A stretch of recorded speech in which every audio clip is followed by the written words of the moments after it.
आपको मालूम है शिव जी को धतूरा क्यों चढ़ाया जाता है?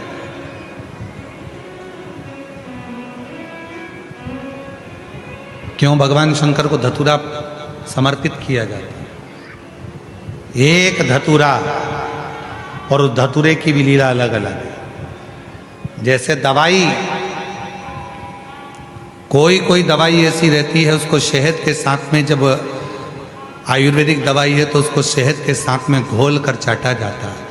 कोई दवाई ऐसी रहती है उसको कुनकुने पानी से लिया जाता है। कोई दवाई ऐसी रहती है उसको दूध से लिया जाता है। कोई दवाई ऐसी रहती है कि उसको गुड़ के साथ लिया जाता है। कोई दवाई ऐसी रहती है कि डायरेक्ट उसको मुख में रखा जाता है। कोई दवाई ऐसी रहती है कि उसको गर्म पानी से लेते हैं। कोई दवाई ऐसी रहती है उसको ठंडे पानी से लेते हैं। धतूरे का भी एक नियम है, धतूरे का भी एक नियम है।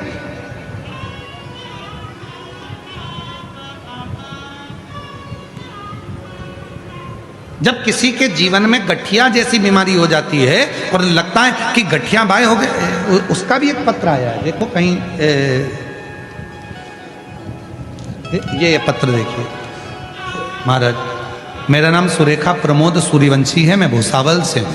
कहीं बैठी हो तो हाथ हिला सकती हैं। सुरेखा प्रमोद सूर्यवंशी। गुरुजी, 15 सालों से मुझे गठिया जैसी बीमारी थी। मेरे हाथ पैर ठंड के समय में टेढ़े हो जाते थे। 15 साल से ऐसा कोई डॉक्टर नहीं जिसका मैंने इलाज नहीं करवाया। सारे इलाज करा के थक गई, पर मेरा पाँव और हाथ दोनों टेढ़ा हो जाता था। कहीं बैठी हैं क्या? आप ही हैं? आ जाओ, आ जाइए, आ जाओ। 15 साल से बीमारी थी, सारे डॉक्टरों का इलाज करा के थक गई।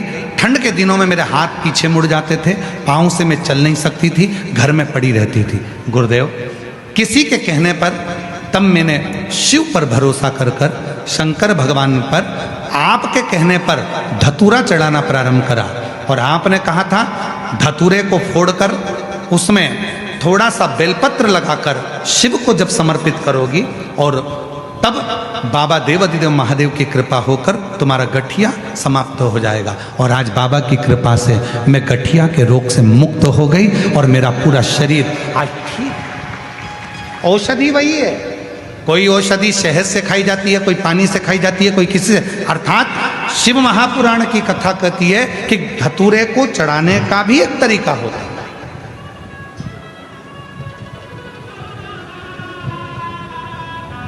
धतूरे को चढ़ाना।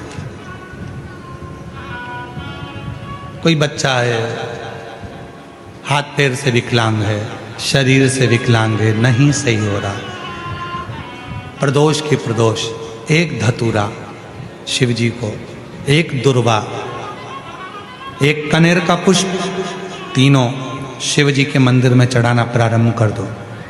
दुर्वा लाओ, पीसो। विकलांग है, चल फिर नहीं रहा है, डॉक्टर का भी इलाज चल रहा है, उसको वो दुर्वा पीस कर सुबह दोपहर शाम 3 बार उसको देना प्रारंभ करो।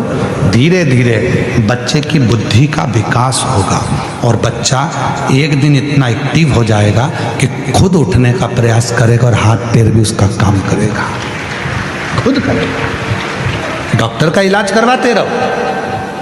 धतूरा भी किस चीज के लिए चढ़ा रहे हो, कैसे समर्पित कर रहे हो, वो भाव है। महाराज, कौन है जिसने शिव को अपशब्द नहीं कहा, पर शिव फिर भी समता का भाव ले, समता का। भगवान शंकर समता का भाव। और इसीलिए मेरे देवाधिदेव महादेव चंद्रदेव के लिए स्वयं चंद्रशेखर, चंद्रमौली, चंद्रेश्वर बनकर प्रकट